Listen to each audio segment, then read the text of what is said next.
Hello everyone, back to today's second video. So, we're doing 5-day forecast. You can find videos about here on the homepage. Just scroll down page a bit and underneath the link ads. There's also the written version, get back via the button at the top of the page. It's going to be quite several 5 days coming up and turning stormy over the weekend. If you want to know more about that, do check out the 5-day forecast. This is going to be the 3 monthly look ahead from the JMA. So we're going to go through the winter months. With this update, going to go through December, January and February, see what the long-range Japanese Meteorological Agency model is showing for the winter of 2016-2017. This will make up part of the winter model update, the final one that we do, which is going to be a week on Saturday. First time ever we'll be doing that on a week on Saturday. So it'll make up part of that update, but there's a lot of information that you can get from the JMA, and we won't have time to go through all of the information that we can find from the JMA model in that update, because we'll have something like 11 or 12 long-range models to look at. So we'll have time to delve deep down into Japanese models. So we're going to do that right now, having a look at 500 river heights and then the temperature precipitation anomalies that model is forecasting for this winter. Some quite interesting charts coming up. Before I get on with that though, just say about the ads. There's links to articles on the page, just mention those. Have browsers with widgets, click through links if there's any articles that you're interested in. You're helping us to page website, thanks so much for doing that. And Christmas Shop is open, so if you've got any Christmas Shop to do at Amazon between now and Christmas, just press or click the green button, says Christmas Shop, and then go to our Christmas page, and then from there click through the Amazon banners and go do your shopping at Amazon. We get a revenue fee on the things that you're purchasing. Thanks so much for doing that. And talking of Christmas, the 8th Christmas update will be with you on the Christmas updates page around 7 o'clock tonight. So we're going to start off with the 500 river height anomalies broken down to monthly periods from the North Pole down. So this is the North Pole just here. Mid-latitudes are around here, of course, and the British Isles is just there. 500 millibars is an area in the atmosphere where high pressure, low pressure are being moved around by the jet stream. On these charts, and most 500 millibar height anomaly charts, bright colours, yellows, oranges, they extrapolate to high pressure, and blues extrapolate to low pressure. So this is the anomaly for December, first of all. We find a lot of anticyclonic influences going on there. High pressure is centred around and to the northeast of the UK. There's a trough of low pressure in the Atlantic. So the jet stream is probably doing something a bit like that. It's rather a complicated pattern, but I think the mean wind flow is probably coming through something like that. So it's easterly to southeasterly, which means it could be quite a cold month. Certainly in terms of frost and fog, could be a lot of cold weather, but with that southeast influence, there might not be a real depth of severe cold. Might be sort of just frost and fog type cold. But a pretty chilly month on the way in December, I would have thought, to start winter off.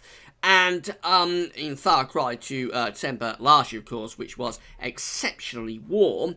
Use the word warm rather than mild. The air was just constantly coming up from the tropical Atlantic. No sign of anything like that this December. This is how January is looking with the JMA this month. So it's placing a trough of low pressure out to the west of the UK.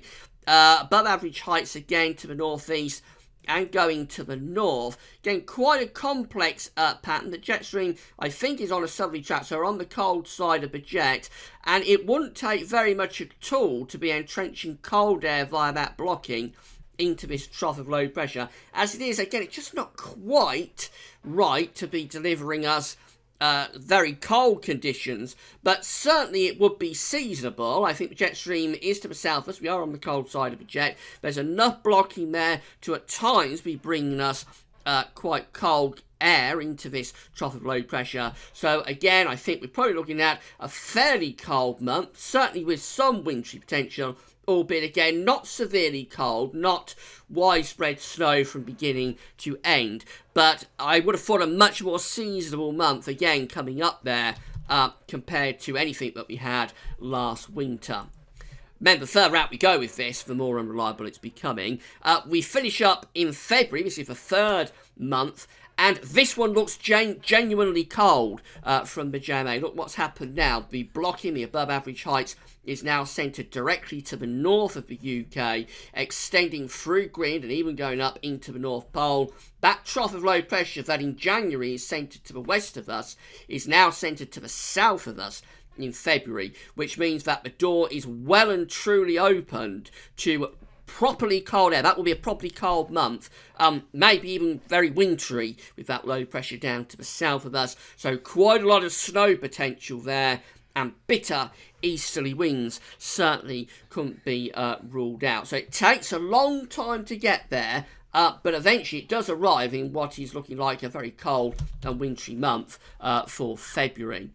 That's my interpretation of those anomalies. Let's see how the temperature and precipitation anomalies stack up over the next month from the JMA, next 3 months from the JMA. So we start in December again. Remember the 500 millibar height anomaly for December shows just a lot of anticyclonic influences, generally a little bit to the east-northeast of us.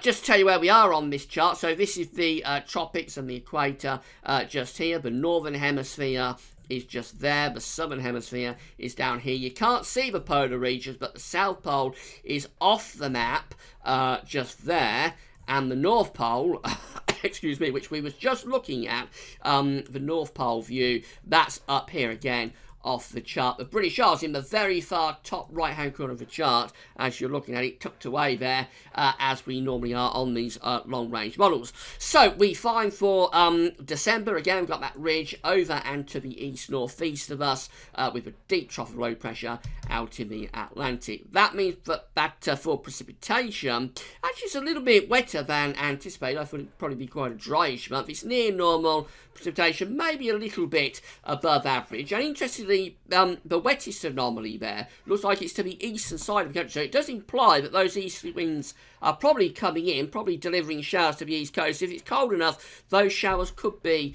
wintry, of course. The temperature anomaly, however, is a little bit more as I was expecting there.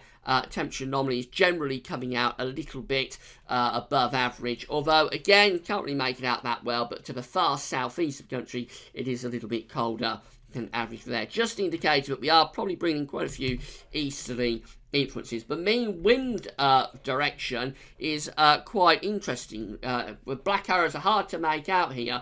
Just to the west of us, they're southerly. If you go to this side of the chart, just to the east of us, they're easterly, or even northeasterly. So it does imply that we are in a battleground situation, really, with the Atlantic trying to bring those milder southerly winds in, and that ridge to the northeast trying to bring those easterly winds in. So if those east winds are a little bit stronger than the model is expecting, could actually be quite a cold month in December, reading between the lines. I wouldn't totally rule out December being fairly cold, maybe even with some snow in the east. Go through to January, and it's placing, remember, the trough of low pressure is centred over the country. Again, we have lots of high pressure up to the north, just not quite in the right position to be delivering us very cold conditions, but we are on the cold side of the jet stream, I think, and we could be entrenching some cold air at times into that trough of low pressure.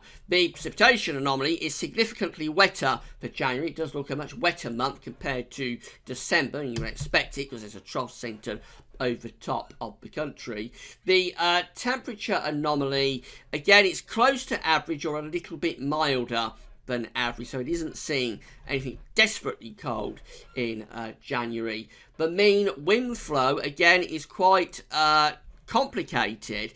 Generally, it's coming from sort of a northwesterly type direction, but it could veer northerly at times. You see over here on this side of the chart, it's really into central and eastern parts of Europe that we're bringing in southerly type winds. So under that trough, very difficult to make out exactly what the mean wind direction is. It's very close to pulling in the mean wind flow from the north or the northeast, just not quite right. So both December and January are on a knife edge, really, between being just sort of average months with the chance of some colder interludes, or being really quite cold months. So they're on a borderline between there, but neither month is looking exceptionally mild. So that is a difference compared to what we've had over the past 3 winters. And then finally we go through to February, and this is the one that looked properly cold. So we've got a trough of low pressure centred to the south then, lots of blocking up to the north, and we're pulling in, I would have thought we're pulling in northeasterly or easterly winds, and that trough to the south could be providing some wintry potential.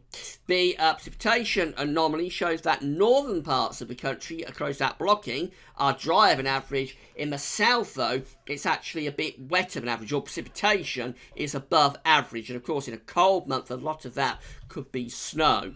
If you have a look at the temperature anomaly, that's coming out colder than average in February. So that looks a genuinely cold and wintry month. It could be that December and January, it's a bit on and off. Sometimes it's a bit cold, sometimes it's a little bit milder. But we get through to February, and that's when winter, and it's late, but winter really locks in and turns very cold and wintry. The mean wind flow for February, but black arrows are always difficult to make out on these charts, but the mean wind flow is generally coming in from the east or the northeast, implying what could be really quite a cold, wintry, maybe even fairly snowy month. So that's how the JMA is looking. As I say, it will be included this in the final seasonal model update that we do for the winter. Could be released a week on Saturday. I think that's the 26th of November. It will be included in that update, and it will be one of the models, maybe more of them, may not be, I don't know yet, but it'll be one of the models that is on the colder side of the update. But we won't have time to break it down month by month like we've done here. So that's how it's looking for the next 3 months. I think it implies a very interesting winter, a far cry from what we've had over the past 3 years, and particularly last winter. It looks like we have some cold potential on all winter months. December and January, I think, would bring cold interludes, probably on and off, and there would be milder intervals as well. But February looks a genuinely cold and wintry month, with the wind in from the east, the trough to the south, providing the chance of snow, particularly, unusually, perhaps in England and Wales, more so than Scotland, where it just looks very cold and dry.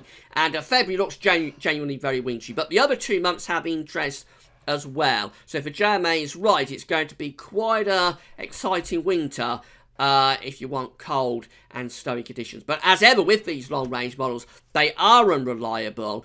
It's just heads up what model is showing. They're subject to vast changes, so don't be running away with the idea that this is exactly how things are going to pan out. It's one model, the view from one model, and it's just forecast from that model for this month, but it could look very different next month.